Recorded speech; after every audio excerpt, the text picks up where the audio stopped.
Sir ఒబేసిటీకి అసలు మీరు నార్మల్‌గా మాంసం తినొద్దు అని చెప్తూ ఉంటారు. ఒబేసిటీకి కారణం మాంసం అంటారు. ఎలా సార్ మరి ప్రోటీన్ ఎలా అందుతుంది? అంటే, అంటే ప్రోటీనే మనిషి జీవనానికి సాధకం అనుకుంటున్నారమ్మా? అవును కదా సార్. మరి ప్రోటీన్ ఉండాలంటారు కదా సార్. ఓకే. అంటే మన సృష్టిలో మీరు చూసేటువంటి జీవరాశి ఎంతుంటుంది? ఎన్నుంటాయి? కొన్ని పేర్లు చెప్పగలరా? జీవరాశి మేక, ఆ! అలానా కోడి సార్? ఆ! ఆ! ఇలా హ్మ్. చాలా రకాల జీవరాశులు ఉంటాయి. ఉంటాయి సార్. అవును. ప్రోటీన్ అనేది జీవం ఉన్న ప్రతిదానికి అవసరం. ఎదగడానికి, హ్మ్. వృద్ధి చెందడానికి. ఒక మనిషి అభివృద్ధి చెందాలంటే ప్రోటీన్ అవసరం.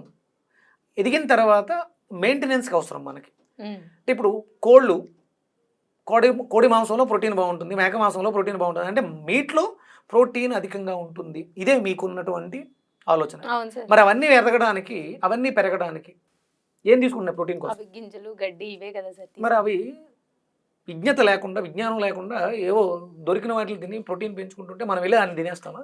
హ్మ్.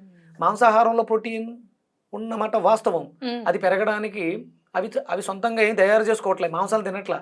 అవి ఏవో గింజలు, గడ్డి శరీరంలో ప్రోటీన్ తయారవుతుంది. హ్మ్. కాబట్టి మనం కూడా గింజలు, గడ్డి తినడం ద్వారా మన శరీరం ప్రోటీన్‌ని తయారు చేస్తుంది.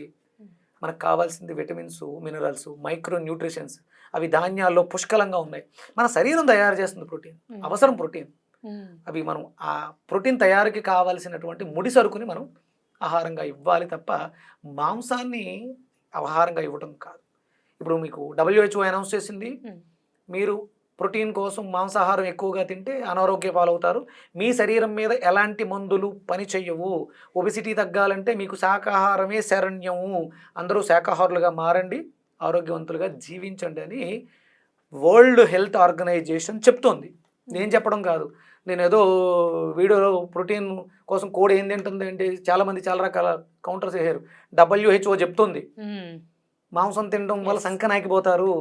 ప్రోటీన్ కావాలంటే మనకు చాలా కావాలి. అవన్నీ కూడా శాకాహారంలో పుష్కలంగా లభిస్తున్నాయి. ప్రోటీన్ మనకి కందిపప్పులో దొరుకుతుంది. హ్మ్. ప్రోటీన్ కావాల్సినటువంటి కృతులు దొరుకుతున్నాయి. ప్రోటీన్ కాదు. ఆ! చిక్కుడు జాతిలో చాలా రకాల ప్రోటీన్స్ ఉంటాయి. ప్రోటీన్ తయారవ్వడానికి కావాల్సిన మెటీరియల్ అంతా కూడా గింజల్లో ఎక్కువ.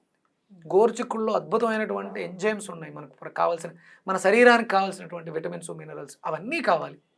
కేవలం ఒక B12 కేవలం ప్రోటీనో కాదు. అందుకని శాకాహారులుగా మారండి, ఆరోగ్యంగా జీవించండి.